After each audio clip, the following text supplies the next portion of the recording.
dangerous illusion circulating in strategic circles, the belief that pressure will produce obedience, that sanctions will produce surrender, that threats will produce restraint. History laughs at that theory. Nations under siege do not become compliant, they become defiant.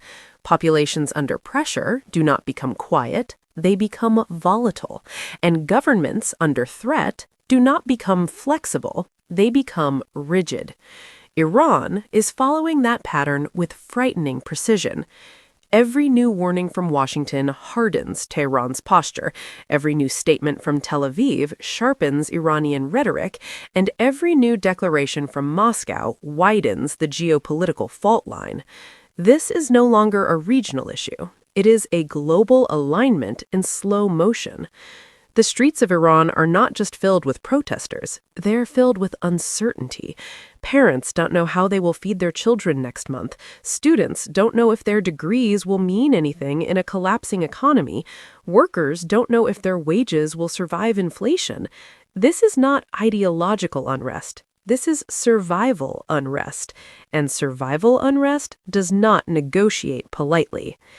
At the same time, the state is bleeding legitimacy. When a government relies increasingly on force, it signals weakness, not strength. Power that must be enforced constantly is power that is being questioned. The arrests, the casualties, the curfews, the crackdowns, these are not signs of control. They are signs of erosion. And this is where the foreign threat becomes lethal, because when internal legitimacy drops, external enemies become convenient, rallying points, distractions, unifiers. Nothing unites a fractured population faster than a foreign aggressor. Iran knows this, Russia knows this, even the US knows this, which makes the idea of a strike even more dangerous, because it would likely strengthen the very system it seeks to weaken. Russia is trying to prevent that outcome, not out of love for Tehran, but out of fear of the alternative. A destabilized Iran would not be a vacuum, it would be a battleground, a playground for proxies, a magnet for extremists, a corridor for chaos. And Russia has spent years fighting instability on its own borders. It has no interest in importing more. The Russian Foreign Ministry's language was surgical, subversive external interference. That phrase is loaded. It implies manipulation, engineering, hidden hands. It suggests that unrest is not organic, that it is encouraged, shaped, amplified.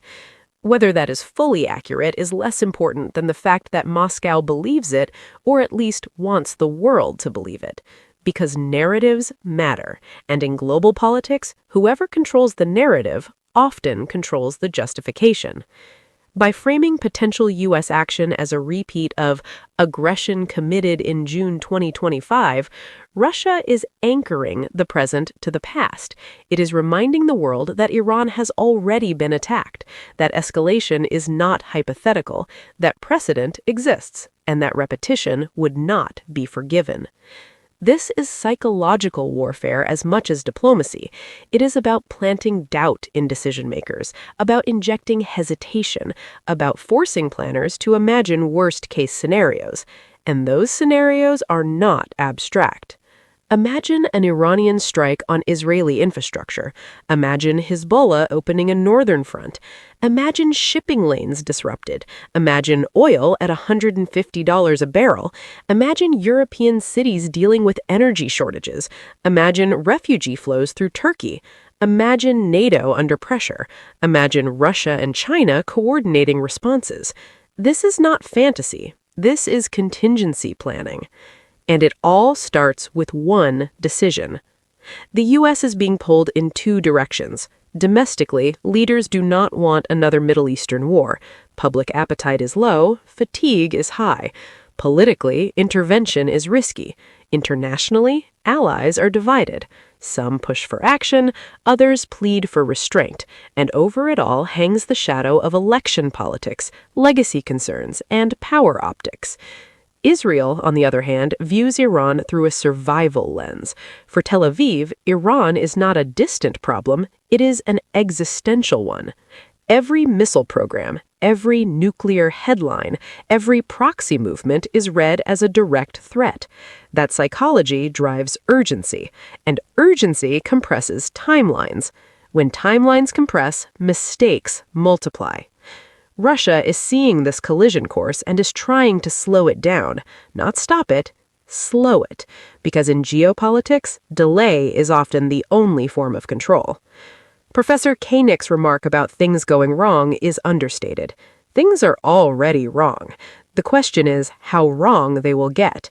Will this be another prolonged standoff, another cold hostility, another cycle of sanctions and speeches, or will it tip into open conflict?